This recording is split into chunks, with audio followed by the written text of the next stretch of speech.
Since the discovery of the Americas, European powers had extended many of their footholds across the globe, manufacturing and salvaging in foreign land that they took.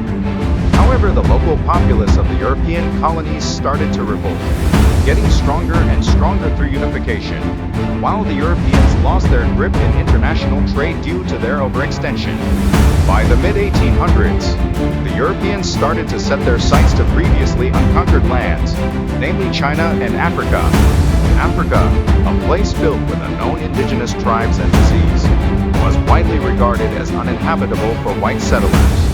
The Portuguese started their land voyages across the Saharan Desert in search of more gold in Guinea from 1441. Gradually, more and more discoveries of rare minerals and oil reserves were found in the British Cape Town colony and the four states. This triggered an immediate rush for gaining land ownership in Africa. Seeing crises about to unfold, the Iron Chancellor Otto von Bismarck called for a meeting between Britain, France, the German Empire, Belgium and Portugal, etc., to discuss how they will split up Africa. Not to mention, at that time many great powers of old started to deteriorate, such as King China, the Ottoman Empire, Sweden, Norway, and the Russian Empire. The states listed were often ignored into policies like the Berlin Conference, or even got invaded by another great power. The Berlin Conference, lasting for 104 days, had been a long-lasting debate between the most dominant colonial powers, listed in the following. The German Empire wanted to connect Tanzania and Greater Cameroon to create Middle Africa. However, many of the great powers wanted access to the Congo as well, so that plan foiled, and in the end, they got Tanzania, Cameroon, Togoland, and Namibia. Great Britain wanted the entirety of East and South Africa, but they had crossed with both German and French plans, so they just took Egypt, Eritrea, UAE, Rhodesia, Nigeria, the Golden Coast, and other minor colonies. France wanted all of Western Africa and parts of the Congo, but at last, they only got parts of Western Africa, Madagascar, and territories near Gabon. The area of modern-day DRC was initially claimed by many European powers wanting to connect their claims. Therefore, the other European powers compromised by handing Congo to the Belgian king, which ruled Congo ruthlessly.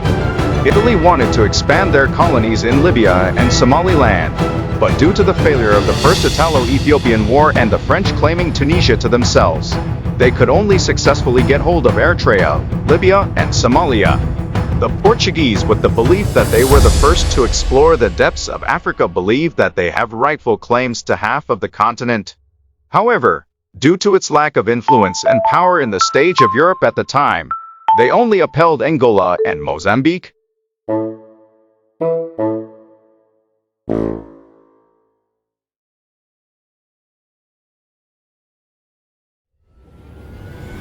the dawn of the scramble of Africa, there were a lot of different colonies. However, one nation's colonies was not even mentioned in many textbooks.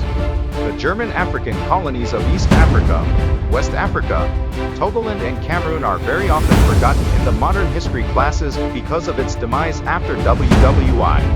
The initial plan for the German Empire to expand its claims in Africa was to create a colony that extends to the west and the east of Central Africa.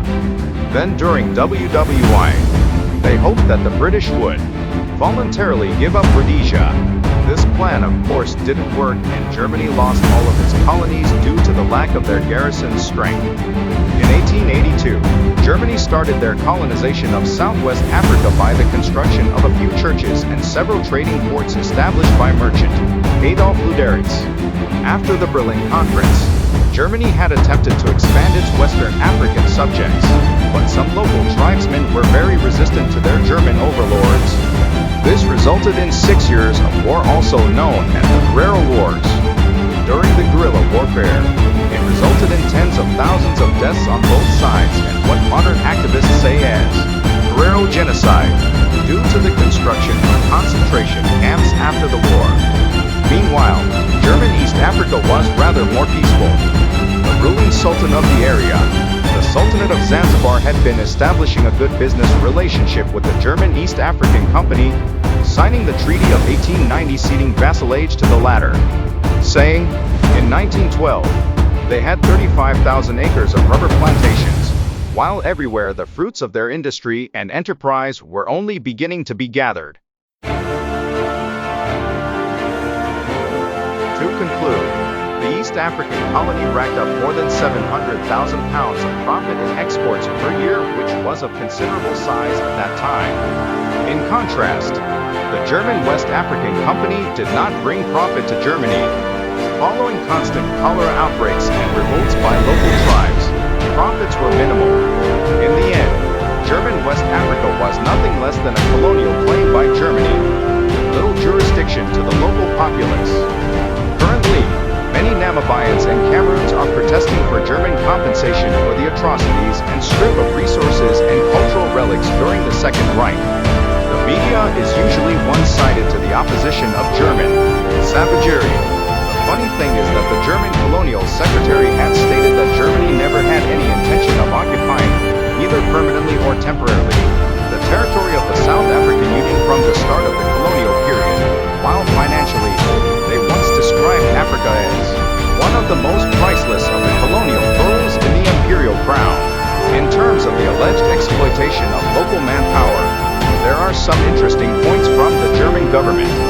First of all, the Reichstag had abolished slavery and the trading of slaves long before the conference. Secondly, the Germans did use a method of recruiting native labor through the agency of trained native recruiters. They also appointed government officials to superintend the relations between employers and employees and introduced all sorts of alluring regulations concerning wages, work, and length of contracts. Therefore, the German colonists rather intended to employ local people to work in plantations with wages and freedom, unlike the British East India Company. In conclusion, the colonization of German East and West Africa was a rather controversial, yet marked German colonization different from other major world powers such as Britain and France in many ways.